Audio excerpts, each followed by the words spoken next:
Now, you hear a lot of photographers say, I shoot RAW. What does that really mean, though?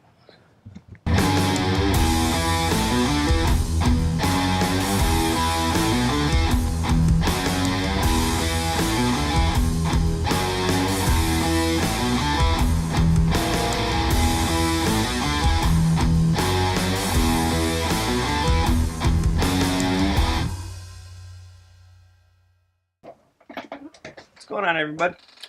So for the past couple days, it's been kind of rainy outside. And today the rain actually let up. It's still wet out. It rained earlier today and all of last night. But the wet roads can make some amazing pictures. So we're going to go out and do that today. Some photographers like to challenge themselves when they go out and do street photos. And I mean, a 100 to 300 lens might not be the most practical for most photographers. But I'm not most photographers. I'm taking them all.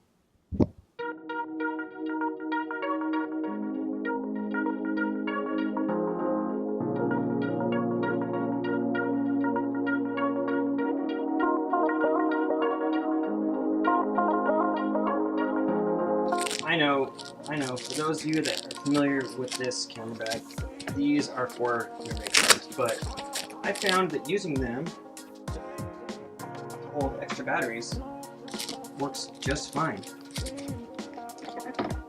Put them in there, and then I have a sleeve, that I actually use for my memory card, so it actually works out way better instead of having the batteries floating around and have to dig through all that stuff to find them. Who wants to do that?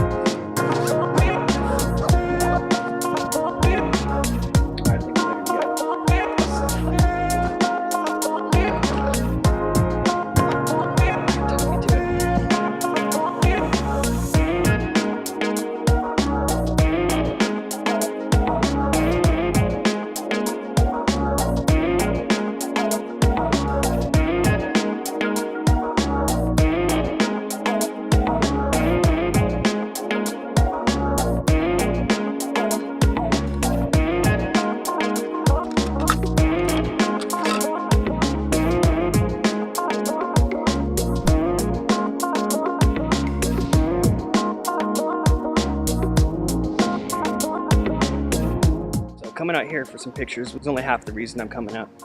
The other one is to talk about photography, not just photography, your pictures specifically. Now, you hear a lot of photographers say, I shoot RAW. What does that really mean, though? Now, when photographers say they shoot RAW, they're talking about the file type they save, and you usually have two options. You have your RAW file, which whatever camera you're using picks what kind of RAW file it is, or you also have JPEG. Those are traditionally the two that you can save in. Some, I'm sure, can save in PNG, things like that, but JPEG or RAW are the two main ones. The reason why I shoot in RAW is because there's so much more detail in those pictures. Those files are huge. They look terrible right out of camera. They're completely desaturated. There's no contrast. But that's because if you know how to process them, you can bring in all that detail back into it, even more than the camera's going to. When you save everything in JPEG, the camera's deciding how to process those pictures and what you should be doing with those pictures. So it's making those decisions for you. So I always suggest, if you're a photographer, shoot in RAW and make your own decisions.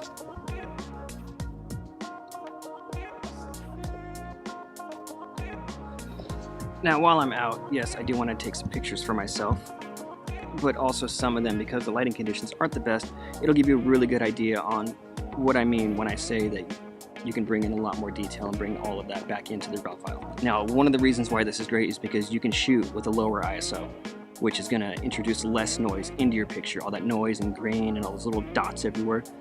You want to try to avoid that. A little bit's not bad. Sometimes you can actually add it in post and it can make certain pictures look really cool, but for the most part, you definitely want to try to avoid it as much as possible. And in low light and bad lighting conditions, that's when you see that most noise, because you have to crank up that ISO to try to make the picture come out. But with a RAW file, you can keep your picture nice and dark and still see what's going on.